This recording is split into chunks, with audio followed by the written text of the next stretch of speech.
घटक आहे तर मागच्या वेळेस दिलेलं जे त्यांचे आश्वासन आहे त्याची त्यांनी पूर्तता करावी। तुर्तास हा पळपुटेपणा जो आहे हा माजी मुख्यमंत्र्यांना आणि आजी उपमुख्यमंत्र्यांना शोभत नाही। पवार आणि एकनाथ शिंदे पळ काढतायत आणि मुख्यमंत्री सुद्धा स्पष्ट करत नाही, काय कसं बघताय? आता हे गँग ऑफ ट्रिपल इंजिन सरकार आहे आणि सरकार म्हटल्यावर हे तिन्ही पक्ष त्या ठिकाणी एकत्रित आहे आणि या तिघांची ती जॉईंट रिस्पॉन्सिबिलिटी आहे, पूर्ण मंत्रिमंडळाची आणि या तिन्ही पक्षांची जबाबदारी आहे। त्यामुळे हे सरकार या तीन पक्षाचं आहे, त्यामध्ये एक पुढे दोन मागे हा फक्त कुठेतरी नाटक करण्याची त्यांची एकंदरीत ही मोटस ऑपरेंडी असल्याची शक्यता नाकारता येत नाही। महाविकास आघाडीच्या नेत्यांनी आपली भूमिका स्पष्ट करावी, नितेश राणे म्हणतात। नाही, राणेंपैकी कोणचे राणे म्हणतात आहे हा पहिले मुळात एक महत्त्वाचा विषय आहे, कारण तीन राणे तीन वेगवेगळ्या संदर्भ सांगतात। त्यांनी हा विषय काँग्रेसला विचारण्यापेक्षा त्यांचे जे वडील आहेत जे काँग्रेसमध्ये असताना त्यांच्या अध्यक्षतेखाली एक समिती जी झाली होती त्या समितीचा जो अहवाल आहे तो काँग्रेसचं मत होतं, ते त्यांनी त्यांच्या वडिलांकडून घेऊन एकदा वाचावं म्हणजे त्यांना आपसूक काँग्रेसचं मत काय ते कळेल। ईडब्ल्यूएस आरक्षण आहे, ईडब्ल्यूएस आरक्षण आहे ते खरं मराठ्यांचं आरक्षण आहे आणि जात ठरवण्याचे जे अधिकार आहेत म्हणजे मागासवर्णाचे अधिकार हे मागास आयोगाला आहेत। ते खरं आरक्षण जर ते मग खोटं आरक्षण कोणचं आहे हे त्यांनी जाहीर करावं, म्हणजे त्यांनी दिलं ते खरं आणि मराठा आंदोलक मागतात ते खोटं असा त्यांच्या म्हणण्याचा हेतू आहे। मनोज जरांगे यांच्या आंदोलनाचा तिसरा दिवस आहे, अद्याप तोडगा निघत नाही त्यावर। सरकारला शेवटी करायचं काय आणि देवेंद्र फडणवीसांच्या मनात काय आहे हेच काही समजायला मार्ग नाही। वास्तविक पाहता उपोषणाला बसण्याच्या 3 महिने आधी सदरबाबतची पूर्वसूचना नोटीस किंवा सध्याचं आंदोलन हे जाहीर करू नये, 3 महिन्यात ज्या सरकारने काही केलं नाही त्यांच्याकडून 3 दिवसाची अपेक्षा करणं हे संयुक्तिक जरी असलं तरी चुकीचं आहे। त्यांना या निमित्तानं त्यांचा फोडातोडा आणि राज्य करा हाच अजेंडा ते पुढे घेऊन जात आहेत असा जर आरोप त्यांच्यावर केला तर तो चुकीचा नाही। घटनेत दुरुस्ती केल्यास या प्रश्नावरती तोडगा निघू शकतो, व्हायला पाहिजे, त्याबद्दल होईल शकतो। जातनिहाय जनगणना हा राहुल गांधींचा जो मुद्दा आहे तो मुद्दा पथदर्शक आहे। देवेंद्र फडणवीसांनी नीट याचा सोल्युशन काढण्याचं इच्छाशक्ती जर जागृत केली तर अनेक मार्ग आहेत आणि त्यातला रामबाण जातनिहाय जनगणना, अर्थातच आरक्षणाची मर्यादा वाढवणे हा त्यातला इलाज आहे।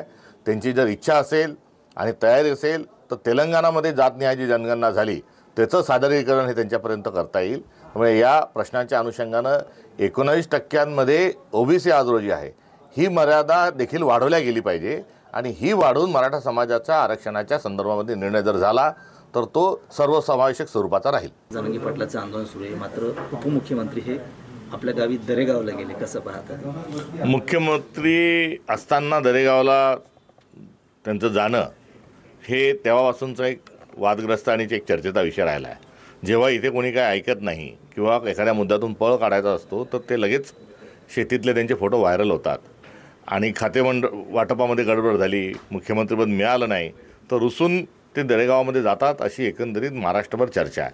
मात्र तुर्तास या आंदोलनाच्या निमित्तानं दरेगावला जाण्याच्या पूर्वी मागच्या वेळेस नवी मुंबईमध्ये आपण जाऊन आंदोलकांना काय सांगितले होते, कोणतं आश्वासन दिलं होतं की ज्या आश्वासनामुळे आंदोलकांनी गुलाल उधळत हे परतले होते ते नेमकं आपण काय सांगितलं होतं ते एकदा त्यांनी स्पष्ट करावं। आम्हालाही त्यांची आठवण या निमित्तानं त्यांना करून द्यावीशी वाटते आणि महाराष्ट्राची आन बान शान छत्रपती शिवाजी महाराजांच्या पायाला स्पर्श करून नमस्कार करून आपण शपथ घेतली की मी शिवाजी महाराजांची शपथ घेऊन सांगतो की मराठ्यांना आरक्षण देऊ, म्हणजे तुम्ही शिवाजी महाराजांचीही शपथ खोटी घेतली होती का? तुम्ही शिवाजी महाराजांचाही जो वापर आहे हा राजकारणासाठी करता का? हे एकदा जे आहे ते कुठेतरी शिंदेंनी हे स्पष्ट केलं पाहिजे। त्यामुळे शिवाजी महाराजांची घेतलेली शपथ सर्वश्रुत आहे, आंदोलककारी वापस त्यांनी आश्वासन देऊन परतवले होते हेही स्पष्ट आहे आणि आता या आंदोलनानं आता शिगेवर पोचलेलं असताना त्यांनी यातून पळ काढणे म्हणजे ते कुठेतरी आता आपली भूमिका ही पूर्ण करत नाही हा त्यातला असणारा त्याचा अर्थ आहे। त्यांचं जर ऐकल्या जात नसेल तर त्यांनी राजीनामा देऊन सरकारमधून बाहेर पडावं। आरोप केला त्यांनी, जर आरोप करत असतील तर त्यानुसार त्याची शहानिशा करा। आंदोलन जे आहे हे लोक आंदोलन आहे, ते कोणा एकाच्या मेहरबानीच्या अनुषंगाने नाही, त्याच्यामध्ये अनेक लोक सहभागी होत असतील। मात्र अशा प्रकारचा राजकीय आरोप करणे हे पूर्णतः चुकीचे आहे। या आंदोलनाला आपण डिवचत आहात, एकीकडे खाऊ गल्ली बंद करणे, पाणी मिळू न देणे, पावसात व्यवस्था न करणे, शौचालयासारख्या मूलभूत गोष्टी ज्या आहेत त्या महानगरपालिकेने उपलब्ध न करून देणे, यामध्ये आधीच आंदोलकांच्या विरोधातली एक भूमिका सरकारने घेतलेली असताना या प्रकारचे वक्तव्य म्हणजे सरकार हे आरक्षण सामाजिक न्यायाच्या आणि सामाजिक अंगाच्या ऐवजी हा राजकीय स्वरूपामध्ये या आंदोलनाला घेऊन जात आहेत, ते पूर्णतः चुकीचे आहे. त्यांनी काही सूचना केल्या त्यांच्या पक्षाच्या पदाधिकाऱ्यांना की ज्याप्रमाणे आपल्याला विधानसभेमध्ये यश मिळालं त्याच पद्धतीनं स्थानिक स्वराज्य संस्थांमध्ये जास्तीत जास्त भाजपाच्या जागा निवडून आणण्यासाठी प्रयत्न करा. कसं पाहता तुम्ही? खरे मुख्यमंत्री महाराष्ट्राचे हे अमित शहाच आहेत. कारण कोण मंत्री होणार, कोणाला कोणतं खातं मिळणार, कोण उपमुख्यमंत्री होणार, कोणता पक्ष तोडायचा, कोणता फोडायचा, या सगळ्याच्या संदर्भात अमित शहाच निर्णय घेतात. कोणची खदान कोणाला द्यायची, कोणचा पोट कोणाला विकायचा, कुठून कुठे रस्ता करायचा, हे सगळं अमित शहाच ठरवतात. बाकी हे तर कठपुतलीच्या स्वरूपात वागणारे लोक आहेत. त्यामुळे अमित शहा महाराष्ट्रामध्ये वरच्यावर येत असतात आणि जी काही आढावा असेल, जो महाराष्ट्र किती विकला त्या अनुषंगाने आणि निर्णयाच्या अनुषंगानं तो घेत असतात. त्यामुळे कालचाही त्यांचा जो दौरा आहे हा याच अनुषंगाने झालेला दौरा होता आणि तेच सुपर मुख्यमंत्री महाराष्ट्राचे आहेत. देवेंद्र फडणवीस हे त्या अर्थानं कुठेतरी रबरी शिक्का आहे असं म्हटल्यास चुकीचं ठरणार नाही. झाली होती काय वाटतं आज त्यावर काही तोडगा निघू शकतो?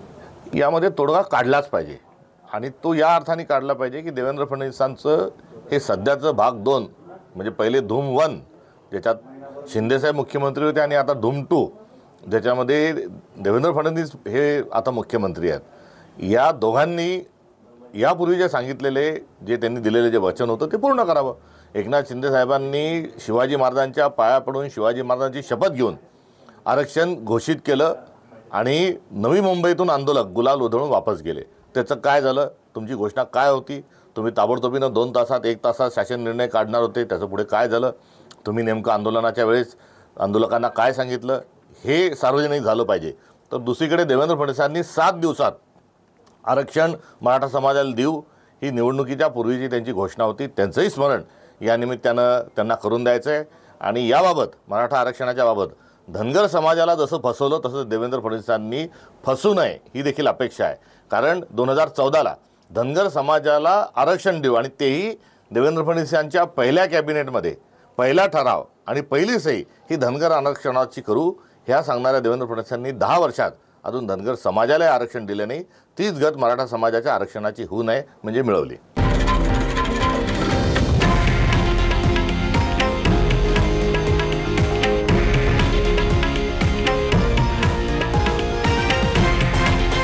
हे आहे देशातील नंबर 1 न्यूज नेटवर्क आणि आपण पाहत आहात TV9 मराठी, एकमेव.